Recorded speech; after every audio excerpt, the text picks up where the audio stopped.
నమస్తే మిత్రులారా, నేను మీ శ్రీనివాస్ చౌహాన్ అడ్వకేట్. మిత్రులారా, కౌలుదారుడి యొక్క గడువు ముగిసిన తర్వాత కౌలుదారుడు మనకు భూమి అప్పగించకపోతే ఎంత కాలంలోపు మనము అతని మీద కేసు ఫైల్ చేసి భూమిని తిరిగి మనం స్వాధీనం చేసుకోవచ్చు.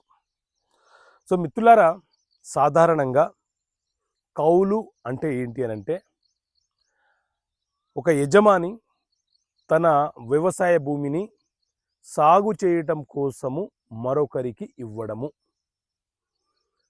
ఇక్కడ భూమి బదలాయించబడుతుంది కానీ హక్కులు బదలాయించబడవు. మనం ఎవరికైతే కౌలుకిస్తున్నామో ఆ వ్యక్తి ప్రతి 6 నెలలకో లేకపోతే ప్రతి ఏడాదికో కొంత సొమ్ముని, మనము అగ్రిమెంట్ చేసుకున్నటువంటి కొంత సొమ్ముని మనకు చెల్లిస్తాడు. అయితే కౌలుదారుడు కొన్ని సంవత్సరాలుగా కౌలు చేసుకుంటున్నాడు. మనం రాసుకున్నటువంటి కౌలు ఒప్పంద పత్రం ఏదైతే ఉందో ఆ కాలం ముగిసిపోయింది.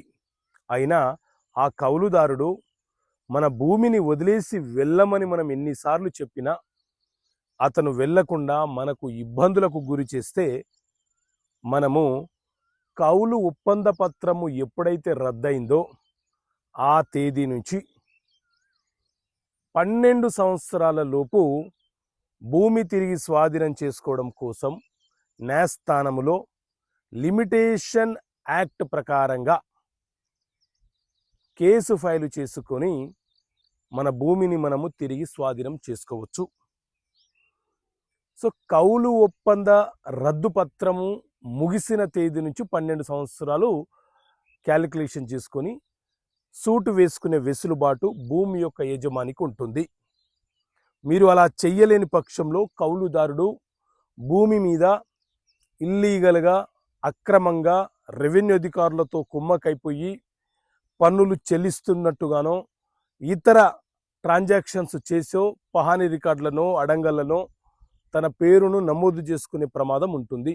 కాబట్టి కౌలుదారులతో ఒప్పందం ఎంతవరకు ఉంటుంది, అది రద్దయిందా లేదా, దానిని కన్సిడర్ చేసుకొని మీరు తిరిగి భూమిని స్వాధీనం చేసుకోండి. ఓకే మిత్రులారా, థ్యాంక్ యూ. జై హింద్.